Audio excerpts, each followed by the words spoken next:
मैं सब बोले तो खोल डॉक्टर साहब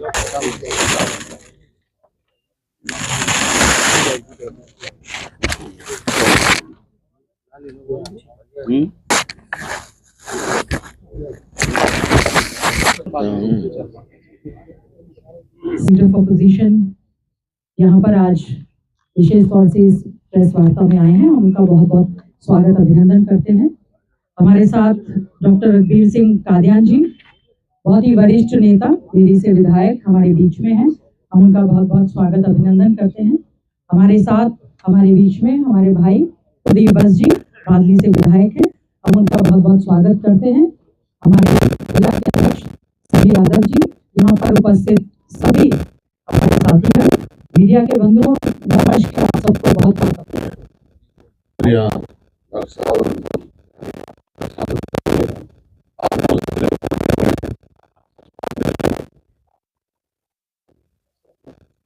देखिए, हमारे जो बड़े भारी पूजनीय हुए नेता जो छोटूराम जी का पुण्यतिथि है। आज ऐसे व्यक्ति विरले पैदा होते हैं। उन्होंने सारी उम्र किसान की, मजदूर की आवाज उठाई, सेवा करी। उनको मेरी श्रद्धांजलि है।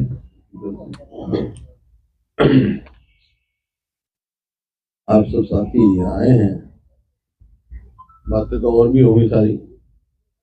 मनरेगा को हटाकर एक ये बीबी जी राम जी के नाम से है, तो केवल नाम ही नहीं बदला। नाम बदलने की तो इनकी राजनीति है ही बीजेपी की। हर चीज का नाम बदलेंगे, इसलिए भाई नाम बदल के लोगों को कुछ ना दिखाएं। नाम नहीं, उसकी मंशा ही बदल। जो ये 2006 में लागू किया था डॉक्टर मनमोहन सिंह जी के टाइम में, सोनिया जी के टाइम में, वो किया था गांधी जी के नाम से विश्वास रखा। गांधी जी का जो सपना था ग्राम स्वराज, वो पूरा करने के लिए गांधी जी चाहते थे गांव में ही लोगों को कार्य मिले और कोई वो ना रहे। ये उसमें जो मजदूरी थी, हालांकि उस समय हरियाणा सबसे ज्यादा मजदूरी देता था पूरे देश में, 100% सेंट्रल गवर्नमेंट देती थी। 10% जो है वो इंफ्रास्ट्रक्चर का स्टेट गवर्नमेंट करती थी या पंचायत करती थी। तो पंचायत क्या क्या नहीं कराना है, और ये अनिवार्य था। यहाँ तो खैर इस भारतीय जनता बीजेपी ने तो मनरेगा को ही खत्म कर दिया था एकदम से, कोई उसका नहीं है। हमारे यहाँ 8 लाख रजिस्टर्ड थे मनरेगा के वर्कर हरियाणा में, और इन्होंने कुल 100 दिनों का जो है वो दिया कार्य 2100 आदमियों को। और कानूनी प्रावधान है, अभी जब अगर डिमांड पे नहीं दिया जाए, काम नहीं दिया जाए, तो उसको कंपनसेशन करना पड़ता है। पिछले 5 साल में एक को भी कंपनसेशन नहीं दिया हरियाणा में। तो इनकी मंशा तो साफ ही नजर आ गई थी कि जो ये कार्यक्रम है इससे इसको खत्म करेंगे। अब जो है 60-40 रख दी, 60% सेंट्रल, 40% स्टेट, और ना ही उसको वो दी लीगलिटी नहीं दी। और 40 साल पहले ही नहीं हो रहा, 10% में ही नहीं हो रहा हरियाणा से, 40% में कौन कोई प्रदेश नहीं देगा। खासतौर पर जो आर्थिक तौर पे कमजोर प्रदेश हैं वो कोई कार्य नहीं देते। तो ये आज है, इसका हम विरोध कर रहे हैं। पूरे देश में विरोध इसका शुरू होगा और मनरेगा को फिर से लागू करने का था। जिस तरह ये 3 कानून किसानों के लिए लेके आए थे, किसानों ने मजबूर किया इनको वापस लेने के लिए, तो कांग्रेस पार्टी इनको मजबूर करेगी ये जो नया कानून है उसको वापस।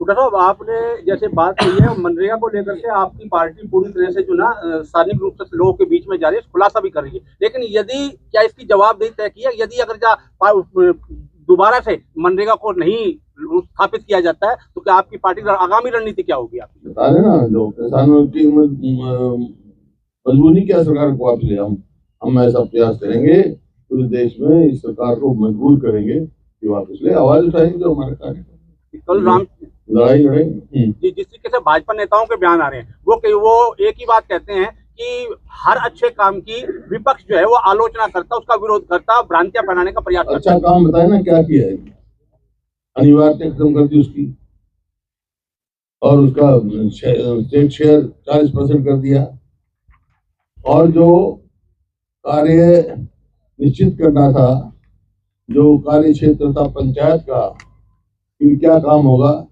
अब उसका केंद्रीकरण कर दिया। अब केंद्र फैसला करेगी और वही लॉट करेंगे, इसमें कोई अच्छा नहीं है। ये तो एक मंशा है इसको कार्यक्रम खत्म करने की। कांगड़ा साहब ने भी यहाँ तक कहा कि कांग्रेस को राम के नाम से आपत्ति है, क्योंकि जी राम जी नाम रखा गया है, तो कांग्रेस राम का तो पूरी एब्रीविएशन का नहीं पता ना क्या है ये एब्रीविएशन, ये कार्यक्रम है और राम का है। राम राज्य जब आएगा जब ग्राम स्वराज हो जाएगा, गांधी जी कहते थे।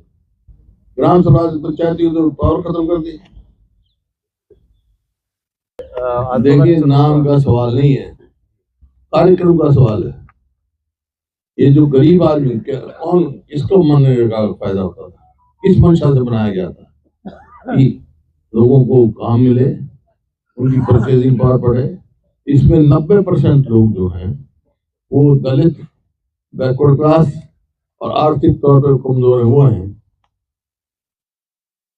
उनके पेट में लात मारी जाएगी। आपने यहाँ पे एक विषय, हाँ तो वो भी पीछे नहीं है ना। तो इस आंदोलन में जैसे आपने कार्यक्रम बनाया 12 तारीख से, तो लगेगा कि तो प्रयास करेंगे पूरा, और बाकी दूसरे प्रदेश के उम्मीदवारों को ला करके थोपा जा रहा है सरकार की तरफ से। सरकार की इसकी कांग्रेस की पार्टी क्या रणनीति रहेगी इसको? देखिए इस सरकार को हरियाणा पब्लिक सर्विस का चेयरमैन भी हरियाणा का नहीं मिल रहा है, और यही कारण है कि आप देखें कोई पोस्ट लगा ले आप, अभी इसकी की थी अपना इसमें इंजीनियर की, प्रोफेसर की भी प्रोफेसर की भी की, इंजीनियर की लगाओ, पहले एसडीओ लगाए, उसमें 80 में से 78 मार के, कोई भी लगाओ, डिटेल होगी, सारी डिटेल हमारे पास है, दे देंगे आपको। कोई भी मतलब ये है, ऐसा प्रतीत होता है कि हरियाणा में पढ़े लिखे नहीं है। अरे यूपीएससी के तो टेस्ट क्लियर कर रहे हैं हरियाणा वासी, एचपीएससी के नहीं करेंगे। तो ये जो है एक जानबूझ के ऐसा किया जा रहा है, और मेरी आपके माध्यम से अगर तुरंत एचपीएससी की चेयर पर हटाया जाए और तो ये हरियाणा का काबिल आदमी आए, हम हमारे काबिल बच्चे हैं, उनको बेकार कर रहे हैं। यूपीएससी में नौकरी मिल जाती है, आईएएस आईपीएस में आ जाते हैं, यहाँ नहीं आते। और हरियाणा एग्जीक्यूटिव के 3 पोस्ट है, तो 1 बार का लगेगा। कोई भी पोस्ट लगा उठा के देख लो, प्रोफेसर लगा लो, इंजीनियर लगा लो, आपके कितने ही कितने हर कोई ये कर रहे हैं। चेयरमैन तो बेइज्जती करता है युवाओं की, हरियाणा में तो काबिलियत नहीं है। थोड़ा सा हर मामले में देखा गया कि सरकार विपक्ष की आवाज को दबाने का प्रयास करती है। विधानसभा के शीतकालीन सत्र जो है ना, विपक्षी आवाज कोई नहीं दबा सकता, ना दबी है। काम करना नहीं है, नाम बदलना जानते हैं, काम करना नहीं जानते हैं। और ये आज प्रदेश की चाहे आर्थिक स्थिति लगाओ, चाहे कानून व्यवस्था लगाओ, चाहे कोई लगाओ, 18 प्रदेश हैं बड़े, जिनमें से हरियाणा है। जो कहते हैं ना इसकी fiscal index, health fiscal index जो है उसकी, हेल्थ की फिस्कल की हमारी आज 18 में से 14 नंबर पे, और कर्जा लेने में हम 18 से 15 में थे। तो कर्जा ही कर्जा बढ़ रहा है। जब ये हमने सरकार छोड़ी 2014 में कांग्रेस पार्टी ने, उस समय हरियाणा प्रति व्यक्ति आय, प्रति व्यक्ति निवेश, कानून व्यवस्था, खेल और खिलाड़ियों में पूरे देश में नंबर 1 का था। आज कहाँ पहुंच गया? कहीं 14वें नंबर पे, कहीं 15वें नंबर पे। कानून व्यवस्था की बात में धज्जियां उड़ी हुई है। कानून व्यवस्था नाम की चीज कोई है ही नहीं। ऐसा प्रतीत होता है हरियाणा में सरकार है ही नहीं, फ्री फॉर ऑल हो रहा है। रोज आप देख रहे फिरौतियां मिल रही है। देखिए अपराध 2 किस्म के होते हैं, एक अपराध होता है अनऑर्गेनाइज्ड और एक अपराध होता है ऑर्गेनाइज्ड। अनऑर्गेनाइज्ड अपराध होता है जैसे टेनेंटर किराएदार मालिक में झगड़ा हो जाए, भाई भाई में झगड़ा हो जाए, कोई एक्सीडेंट हो जाए, इस किस्म के तो है अनऑर्गेनाइज्ड अपराध। ऑर्गेनाइज्ड अपराध होते हैं जो गैंग चलाते हैं, जो हरियाणा में हो रहा है, जो रोटी मांगते हैं, कत्ल करते हैं और ओन करते हैं। हमने फलाने गैंग के आदमी ने किया, फलाने गैंग ने, इस किस्म के 50 से 60 गैंग आज हरियाणा में ऑपरेट कर रहे हैं। ये मेरा नहीं है, होम मिनिस्ट्री की सोशल प्रोग्रेसिव इंडेक्स होती है और रिपोर्ट बनती है, उसमें हरियाणा पूरे देश में सबसे ज्यादा असुरक्षित प्रदेश है होगी।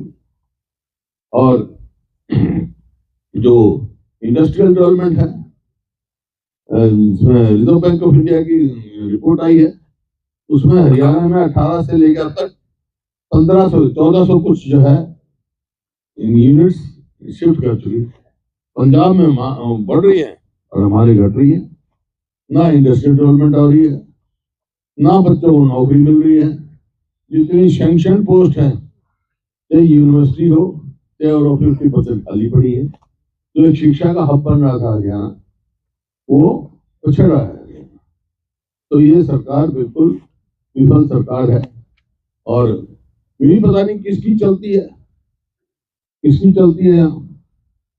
ये देखो, असिस्टेंट प्रोफेसर पॉलिटिकल साइंस 18 में से 11 बार के, एसडीयू इलेक्ट्रिकल 80 में से 78 बार के, एसडीयू इलेक्ट्रिकल 99 में से 77 बार के, लेक्चरर ग्रुप टेक्निकल एजुकेशन में 157 में से 103 बार के, और 5 एफसीएस एग्जीक्यूटिव ब्रांच 3 में से 1 बार का, डिस्ट्रिक्ट हॉर्टिकल्चर ऑफिसर 26 में से 12 बार के। बताइए डॉक्टर साहब तो वहाँ एग्रीकल्चर यूनिवर्सिटी पढ़े हैं। और एससीएस एग्जीक्यूटिव ब्रांच 7 बीडीपीओ में से 4 बार के, 7 में से 4 बार के। और इससे पहले भी कितने ही आए थे, कितने ही आप देख सकते, कितने पोस्ट डाल सकते इदारे। हॉर्टिकल्चर डॉक्टर साहब, हरियाणा एग्रीकल्चर यूनिवर्सिटी टॉप की यूनिवर्सिटी है, टॉप की, हमारे बच्चे वो भी लग सकते। ऐसा टाइम था जितने ग्रेजुएट थे सबको एडीओ लगाया था हमारे से, कोई नहीं बच्चा था। ये बाहर से ले रहे, ये कहीं लगाओ, ना कानून व्यवस्था है, ना आर्थिक स्थिति है, ना नौकरी है, बेरोजगारी में हरियाणा वहां पर टॉप है। हुड्डा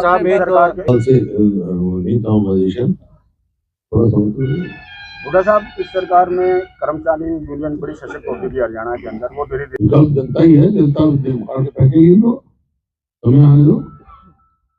हमारा विपक्ष का काम है, हम लोगों तक ले जाएंगे, एक माहौल बनाएंगे। अब सवाल इस बात का नहीं है, राहुल जी ने उठाया मुंह में, वो आपके सामने आए। एक साल का मेरा ये जवाब देते हैं, मेरा जवाब इलेक्शन कमीशन नहीं दे रहा क्या कि 5 तारीख को वोटिंग पड़ी और 5 तारीख को 9:15 बजे या 9:10 बजे इलेक्शन कमीशन डिक्लेयर किया कि हरियाणा में 61% वोट पड़ी है। 61.09 या 19 ऐसा कुछ, 61%। और 6 तारीख को सुबह कह दिया नहीं, 65.65 पड़ी। कोई बात नहीं, 1-8% तो फर्क हो जाता है, इतना फर्क नहीं। और 8 तारीख को गिनती है, 7 तारीख को 9:15 बजे रात को कहते हैं नहीं 67.90 67.90 वोट पड़ी है। 7% वोट का पोलिंग वाले खत्म 9:15, जबकि आजकल डिजिटल है, कहीं का कहीं बता करते 7% का वोट का कहीं अंतर नहीं हुआ है। क्यों हुआ अंतर? इसका जवाब दो, क्यों दे रहा है इलेक्शन कमीशन जवाब? आपका कहने का मतलब है कि पोलिंग के बाद जो चुनाव परिणाम, उसके बाद से 3 बार चुनाव आयोग अपनी बयान से पलटा है। हाँ, तो रिकॉर्ड की बात है, हमारे पास रिकॉर्ड है, टाइम दिया हुआ है, इलेक्शन कमीशन का अनाउंसमेंट है। 7% का था। देखो, पोलिंग के बाद आज तो डिजिटल है, 1-8% का फर्क रह जाता है, एक आधा बूथ रह जाए, कोई आ जाए, कहीं झगड़ा हो जाए, रीपोलिंग हो किसी बूथ तो हो सकता है। लेकिन 7% वोट का जबकि कांग्रेस का और बीजेपी का अंतर आधा % वोट। भाई 39.9 इनके हैं, 8 या 9, 39.45 हमारे हैं, मतलब आधे % का अंतर है। 7% का वोट पोलिंग है। तो जवाब क्यों नहीं दे रहा इलेक्शन कमीशन?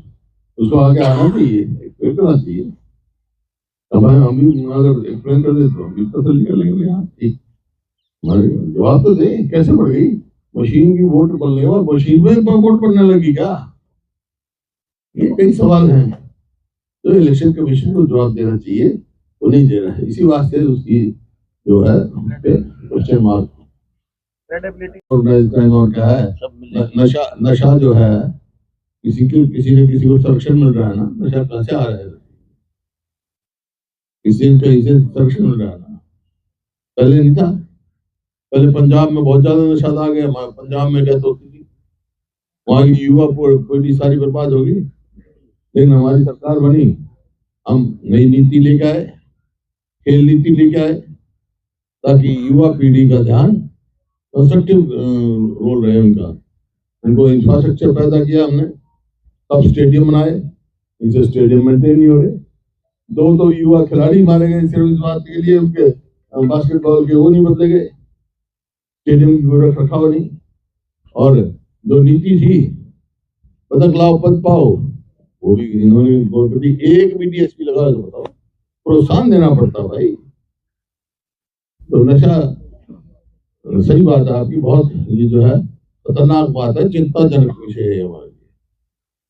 सर एक आखिरी सवाल है मेरा, युवा आते हैं भाई, समय पे सब आगे आते हैं। कभी हम भी युवा में थे, कांग्रेस में था, कांग्रेस प्रधान रहा, ब्लॉक का प्रधान चेयरमैन रहा, ये भी युवा था, डॉक्टर साहब भी युवा थे जो 7वीं बार बने हैं। हुड्डा साहब कोई भी, लेकिन युवा कहते हैं एकदम आपका चेहरा खिल जरूर चुका है।